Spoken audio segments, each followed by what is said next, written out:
ആകാശവാണി. നമസ്കാരം. പ്രാദേശിക വാർത്തകൾ വായിക്കുന്നത് സുധിൻ സൈനുദ്ദീൻ.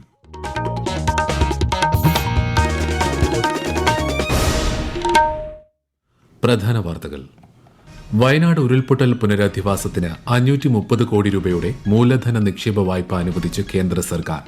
മാർച്ച് 31 മുൻപ് തുക വിനിയോഗിക്കണമെന്നും നിർദ്ദേശം.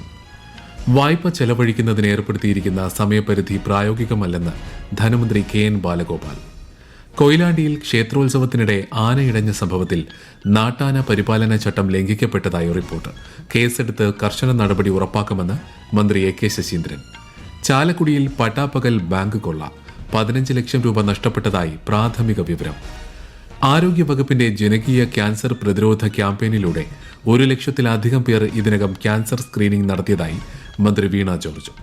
38ാമത് ദേശീയ ഗെയിംസിന് ഉത്തരാഖണ്ഡിൽ ഔദ്യോഗിക സമാപനമായി.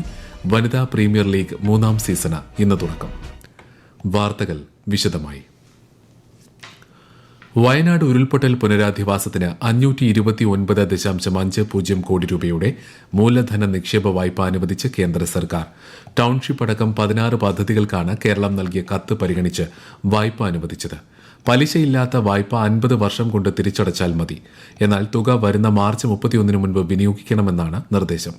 ടൌൺഷിപ്പിൽ റോഡ്, പാലം, സ്കൂൾ തുടങ്ങിയ ഭൌതിക സാഹചര്യങ്ങൾ ഒരുക്കുന്നതിന് വേണ്ടി പണം വിനിയോഗിക്കാമെന്നും കേന്ദ്ര സർക്കാർ ഉത്തരവിൽ പറയുന്നു. എന്നാൽ മൂലധന നിക്ഷേപ വായ്പ ചെലവഴിക്കുന്നതിന് ഏർപ്പെടുത്തിയിരിക്കുന്ന സമയപരിധി പ്രായോഗികമല്ലെന്ന് ധനമന്ത്രി KN ബാലഗോപാൽ പ്രതികരിച്ചു. ധനവകുപ്പ് മറ്റ് വകുപ്പുകളുമായി കൂടിയാലോചിച്ച് ഇതിൽ തീരുമാനമെടുക്കുമെന്നും അദ്ദേഹം തിരുവനന്തപുരത്ത് മാധ്യമങ്ങളോട് പറഞ്ഞു. അത് ദീർഘകാലം കൊണ്ട് അടയ്ക്കേണ്ട വായ്പയാണ്. അത് വായ്പ തിരിച്ചടയ്ക്കണം. പക്ഷേ വളരെ പെട്ടെന്ന് തന്നെ ചെലവ് ചെയ്ത് തീർത്താലേ ആ വായ്പയുടെ ഇത് കിട്ടൂ തുടങ്ങിയ കാര്യങ്ങളുണ്ട്. എന്തായാലും ഗ്രാന്റ് കിട്ടേണ്ടതാണ്. ഇത്തരം ദുരന്തങ്ങൾക്ക് ഏത് സ്റ്റേറ്റിന് വന്നാലും പ്രത്യേകമായ ഒരു വായ്പയല്ലാതെ തന്നെ ഒരു സഹായം കിട്ടേണ്ടതാണ്. അത് കിട്ടിയിട്ടില്ല. ഇത്രയും തുക മാർച്ച് 31 കൊടുക്കുക എന്ന് പറഞ്ഞു കഴിഞ്ഞാൽ വല്ലാത്തൊരു ബുദ്ധിമുട്ടുള്ള കാര്യമായിരിക്കും. പ്രായോഗികമായിട്ട് എങ്ങനെയാണ് അതിന്റെ UC കൊടുക്കുക തുടങ്ങിയ കാര്യങ്ങൾ നമ്മൾ ആലോചിക്കുന്നുണ്ട്. ധനവകുപ്പ് ആ കാര്യങ്ങൾ സംബന്ധിച്ച് ചർച്ച ചെയ്യുന്നുണ്ട്. ബന്ധപ്പെട്ട വകുപ്പുകളുമായിട്ട് ആ കാര്യം നോക്കുന്നുണ്ട്. വയനാട്ടിൽ പുനരധിവാസ പ്രവർത്തനങ്ങൾക്കായി പ്രത്യേക സാമ്പത്തിക പാക്കേജ് പ്രഖ്യാപിക്കുന്നതിന് പകരം മൂലധന നിക്ഷേപ വായ്പ അനുവദിച്ച കേന്ദ്ര സർക്കാർ നടപടി കേരളത്തിലെ ജനങ്ങളോടുള്ള വെല്ലുവിളിയാണെന്ന് പ്രതിപക്ഷ നേതാവ് VD സതീശൻ. 16 പദ്ധതികൾക്കായി അനുവദിച്ചിരിക്കുന്ന പലിശരഹിത വായ്പ മാർച്ച് 31 മുൻപ് വിനിയോഗിക്കണമെന്ന നിർദ്ദേശം പ്രായോഗികമല്ലെന്ന് അദ്ദേഹം പറഞ്ഞു. കേരളത്തിന് വായ്പ അനുവദിച്ച കേന്ദ്ര നടപടിയെ BJP സംസ്ഥാന അധ്യക്ഷൻ K സുരേന്ദ്രൻ അഭിനന്ദിച്ചു. വയനാടിനുള്ള കൈത്താങ്ങാണിതെന്നും പുനരധിവാസ പ്രവർത്തനങ്ങൾ ഇതിലൂടെ യാഥാർത്ഥ്യമാകുമെന്നും അദ്ദേഹം പറഞ്ഞു. കോഴിക്കോട് കൊയിലാണ്ടിയിൽ ഇന്നലെ ക്ഷേത്രോത്സവത്തിനിടെ ആനയിടഞ്ഞ് 3 പേർ കൊല്ലപ്പെട്ട സംഭവത്തിൽ നാട്ടാന പരിപാലന ചട്ട ലംഘനം നടന്നതായി വനംവകുപ്പിന്റെയും ജില്ലാ ഭരണകൂടത്തിന്റെയും സംയുക്ത റിപ്പോർട്ട്. ആനകളുടെ കാലിൽ ഇടച്ചങ്ങല ഇട്ടിരുന്നില്ലെന്നും വെടിക്കെട്ട് അശ്രദ്ധമായാണ് നടന്നതെന്നും പറയുന്ന റിപ്പോർട്ട് വനമന്ത്രിക്ക് സമർപ്പിച്ചു. ആന എഴുന്നള്ളത്തിന് അനുമതിയുണ്ടെങ്കിലും വെടിക്കെട്ടിനുള്ള അനുമതി നൽകിയിരുന്നില്ലെന്നും റിപ്പോർട്ടിൽ വ്യക്തമാക്കുന്നു. ആന ഉടമസ്ഥനും ക്ഷേത്ര ഭാരവാഹികൾക്കുമെതിരെ കേസെടുക്കുമെന്നും ഇത്തരം സംഭവങ്ങൾ ആവർത്തിക്കാതിരിക്കാൻ കർശന നടപടി സ്വീകരിക്കുമെന്നും വനമന്ത്രി AK ശശീന്ദ്രൻ വ്യക്തമാക്കി. ചാലക്കുടിയിൽ പട്ടാപ്പകൽ ബാങ്ക് കൊള്ള. ഫെഡറൽ ബാങ്ക് പോട്ട ശാഖയിലാണ് കൊള്ള നടന്നത്. കൌണ്ടറിലെത്തിയ അക്രമി കത്തി കാണിച്ച് ഭീഷണിപ്പെടുത്തി പണം കവരുകയായിരുന്നു. 15 ലക്ഷം രൂപ നഷ്ടപ്പെട്ടതായാണ് വിവരം. പോലീസ് CCTV ദൃശ്യങ്ങൾ പരിശോധിച്ചു വരികയാണ്. ആരോഗ്യം ആനന്ദം അകറ്റാം അർബുദം ജനകീയ ക്യാൻസർ പ്രതിരോധ ക്യാമ്പയിനിൽ പങ്കെടുത്തുകൊണ്ട് 1 ലക്ഷത്തിലധികം പേർ ഇതിനകം ക്യാൻസർ സ്ക്രീനിംഗ് നടത്തിയതായി ആരോഗ്യമന്ത്രി വീണ ജോർജ്. ആദ്യഘട്ട ക്യാമ്പയിനിൽ സ്ത്രീകളെ പ്രധാനമായി ബാധിക്കുന്ന സ്തനാർബുദം, ഗർഭാശയകള ക്യാൻസർ എന്നിവയോടൊപ്പം മറ്റ് ക്യാൻസറുകളുടെ സ്ക്രീനിംഗും നടത്തുന്നുണ്ട്. സംസ്ഥാനത്തെ 1321 സർക്കാർ ആശുപത്രികളിൽ സ്ക്രീനിംഗ് സംവിധാനങ്ങൾ ഒരുക്കിയിട്ടുണ്ട്. 1 വർഷം നീണ്ടുനിൽക്കുന്ന പ്രവർത്തനങ്ങളാണ് ക്യാമ്പയിനിലൂടെ ആരോഗ്യവകുപ്പ് ആസൂത്രണം ചെയ്തിട്ടുള്ളത്. കോട്ടയത്തെ ഗവൺമെന്റ് നഴ്സിംഗ് കോളേജിലുണ്ടായ റാഗിംഗിൽ കുറ്റക്കാരായ വിദ്യാർത്ഥികൾക്കെതിരെ കർശന നടപടി സ്വീകരിക്കുമെന്ന് ആരോഗ്യമന്ത്രി വീണ ജോർജ്. സംഭവം സംബന്ധിച്ച് വിശദമായ അന്വേഷണം നടത്തി റിപ്പോർട്ട് സമർപ്പിക്കാൻ മെഡിക്കൽ വിദ്യാഭ്യാസ ഡയറക്ടർക്ക് മന്ത്രി നിർദ്ദേശം നൽകി.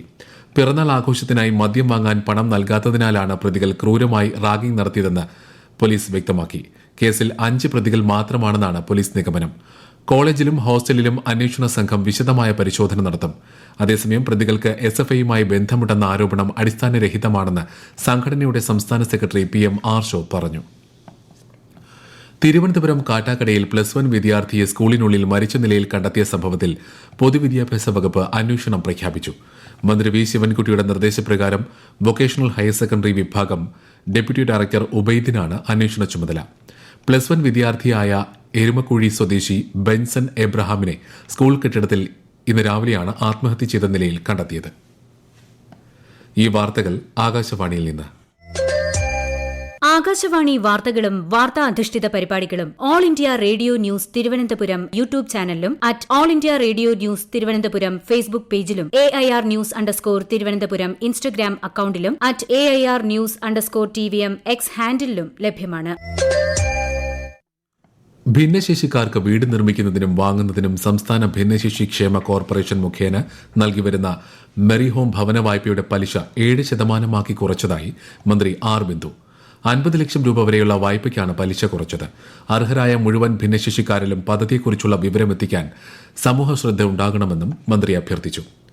കാസർഗോഡ് തിരുവനന്തപുരം മലയോര പാതയുടെ കോഴിക്കോട് നിർമ്മാണം പൂർത്തിയായ ആദ്യ റീച്ചിന്റെ ഉദ്ഘാടനം മുഖ്യമന്ത്രി പിണറായി വിജയൻ നാളെ നിർവഹിക്കും. 34 കിലോമീറ്റർ ദൈർഘ്യമുള്ള കോടഞ്ചേരി കക്കാടംപൊയിൽ റീച്ചാണ് കിഫ്ബി ധനസഹായത്തോടെ 195 കോടി രൂപ ചെലവിൽ നിർമ്മാണം പൂർത്തിയാക്കിയത്. കേരള റോഡ് ഫണ്ട് ബോർഡാണ് പദ്ധതിയുടെ നിർവഹണ ഏജൻസി. കൂടുതൽ വിവരങ്ങളുമായി ആകാശവാണി കോഴിക്കോട് ജില്ലാ പ്രതിനിധി നസീർ ബാബു. മലയോര പാതയുടെ കോഴിക്കോട് ജില്ലയിൽ പ്രവൃത്തി പൂർത്തീകരിച്ച ആദ്യ റീച്ചാണ് കോടഞ്ചേരി കക്കാടംപൊയിൽ പാത. തിരുവമ്പാടി നിയോജകമണ്ഡലത്തിലെ 3 റീച്ചുകളിലാണ് പാതയുടെ നിർമ്മാണം നടക്കുന്നത്. ഇതിൽ ഏറ്റവും ദൈർഘ്യമേറിയ റീച്ചാണ് ഇപ്പോൾ പൂർത്തീകരിച്ച് ഉദ്ഘാടനം ചെയ്യുന്നത്. കൂടരഞ്ഞി തിരുവമ്പാടി കോടഞ്ചേരി ഗ്രാമപഞ്ചായത്തുകളിലൂടെയാണ് പാത കടന്നുപോകുന്നത്. കൂമ്പാറയിലെയും കൂടരഞ്ഞി വീട്ടിപ്പാറയിലെയും 2 പാലങ്ങൾ കൂടി ഇതിൽ ഉൾപ്പെടുന്നുണ്ട്. പാതയുടെ ഇരുവശങ്ങളിലും ഓട നിർമ്മിച്ചിട്ടുണ്ട്. തെരുവിളക്കുകൾ, നടപ്പാതകൾ, ബസ് കാത്തിരിപ്പ് കേന്ദ്രങ്ങൾ എന്നിവയും അവശ്യ സ്ഥലങ്ങളിൽ സ്ഥാപിച്ചിട്ടുണ്ട്. പൂർണ്ണമായും ജനങ്ങൾ സൗജന്യമായി വിട്ടു നൽകിയ പ്രദേശത്തു കൂടിയാണ് പാത കടന്നുപോകുന്നത്. 2024 ഉന്നത വിദ്യാഭ്യാസ റാങ്കിംഗ് പുരസ്കാരങ്ങൾ മന്ത്രി ആർ ബിന്ദു നാളെ കൊച്ചിയിൽ വിതരണം ചെയ്യും. 12 വിഭാഗങ്ങളിലായി 449 സ്ഥാപനങ്ങളെയാണ് റാങ്കിങ്ങിനായി പരിഗണിച്ചത്. സർവകലാശാലകളിൽ കുസാറ്റ്, കേരള, MG സർവകലാശാലകളാണ് ആദ്യ 3 സ്ഥാനങ്ങളിൽ. വിദ്യാഭ്യാസത്തിന്റെ ഗുണനിലവാരം മെച്ചപ്പെടുത്തുകയും വിദ്യാർത്ഥികൾക്ക് സ്ഥാപനങ്ങൾ തിരഞ്ഞെടുക്കാൻ സഹായിക്കുകയും ചെയ്യുക എന്നതാണ് ഇതിലൂടെ ലക്ഷ്യമിടുന്നത്. പാലാ നഗരസഭയിൽ പ്രതിപക്ഷം കൊണ്ടുവന്ന അവിശ്വാസ പ്രമേയം ഭരണപക്ഷം പിന്തുണച്ചതോടെ പാസായി. കേരള കോൺഗ്രസ് മാണി ഗ്രൂപ്പ് ചെയർമാൻ ഷാജി തുരുത്തേൻ ധാരണ പാലിച്ച് രാജിവെക്കാതിരുന്നതോടെ മാണി ഗ്രൂപ്പ് അംഗങ്ങൾ അടക്കമുള്ള LDF അംഗങ്ങൾ എതിർത്ത് വോട്ട് ചെയ്ത അസാധാരണ സംഭവമാണ് അരങ്ങേറിയത്.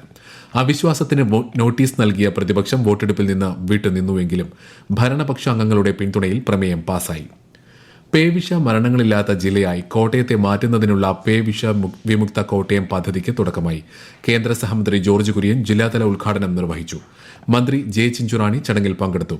തിരുവനന്തപുരം, കൊല്ലം ജില്ലകളിൽ പേവിഷ വിമുക്ത കേരളം പദ്ധതി നടപ്പിലാക്കിയതിന് പിന്നാലെയാണ് പദ്ധതി കോട്ടയത്തേക്കും വ്യാപിപ്പിക്കുന്നത്. 38ാമത് ദേശീയ ഗെയിംസിന് ഉത്തരാഖണ്ഡിലെ ഹൽദ്വാനിയിൽ സമാപനമായി. കേന്ദ്ര ആഭ്യന്തരമന്ത്രി അമിത്ഷാ ചടങ്ങിൽ മുഖ്യാതിഥിയായിരുന്നു.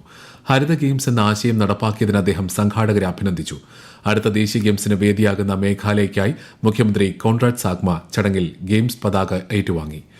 Indian Olympic association president PT Usha ഉൾപ്പെടെയുള്ളവർ സമാപന ചടങ്ങിൽ പങ്കെടുത്തു. വനിതാ പ്രീമിയർ ലീഗ് 2020 ക്രിക്കറ്റിന്റെ 3ാം സീസണ് ഇന്ന് ഗുജറാത്തിലെ വഡോദരയിൽ തുടക്കം. രാത്രി 7:30 നടക്കുന്ന ഉദ്ഘാടന മത്സരത്തിൽ നിലവിലെ ചാമ്പ്യന്മാരായ ബംഗളൂരു റോയൽ ചലഞ്ചേഴ്സ് ഗുജറാത്ത് ജയന്റ്സിനെ നേരിടും. ISL ഫുട്ബോളിൽ ഇന്ന് ഒഡീഷ ഹൈദരാബാദിനെ നേരിടും. രാത്രി 7:30 ഭുവനേശ്വറിലെ കലിംഗ സ്റ്റേഡിയത്തിലാണ് മത്സരം. കൊച്ചി കലൂർ സ്റ്റേഡിയത്തിൽ നാളെ നടക്കുന്ന മത്സരത്തിൽ കേരള ബ്ലാസ്റ്റേഴ്സ് മോഹൻ ബഗാനെ നേരിടും.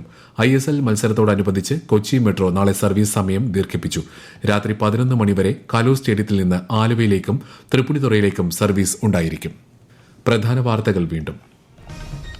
വയനാട് ഉരുൾപൊട്ടൽ പുനരധിവാസത്തിന് 530 കോടി രൂപയുടെ മൂലധന നിക്ഷേപ വായ്പ അനുവദിച്ച് കേന്ദ്ര സർക്കാർ. മാർച്ച് 31 മുൻപ് തുക വിനിയോഗിക്കണമെന്നും നിർദ്ദേശം. വായ്പ ചെലവഴിക്കുന്നതിന് ഏർപ്പെടുത്തിയിരിക്കുന്ന സമയപരിധി പ്രായോഗികമല്ലെന്ന് ധനമന്ത്രി KN ബാലഗോപാൽ. കൊയിലാണ്ടിയിൽ ക്ഷേത്രോത്സവത്തിനിടെ ആനയിടഞ്ഞ സംഭവത്തിൽ നാട്ടാന പരിപാലന ചട്ടം ലംഘിക്കപ്പെട്ടതായി റിപ്പോർട്ട്. കേസെടുത്ത് കർശന നടപടി ഉറപ്പാക്കുമെന്ന് മന്ത്രി AK ശശീന്ദ്രൻ.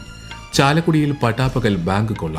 15 ലക്ഷം രൂപ നഷ്ടപ്പെട്ടതായി പ്രാഥമിക വിവരം.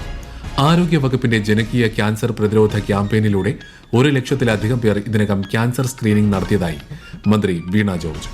38ാമത് ദേശീയ ഗെയിംസിന് ഉത്തരാഖണ്ഡിൽ ഔദ്യോഗിക സമാപനമായി. വനിതാ പ്രീമിയർ ലീഗ് 3ാം സീസണ് ഇന്ന് തുടക്കം. പ്രാദേശിക വാർത്തകൾ കഴിഞ്ഞു. അടുത്ത വാർത്താ പ്രക്ഷേപണം രാത്രി 7:25.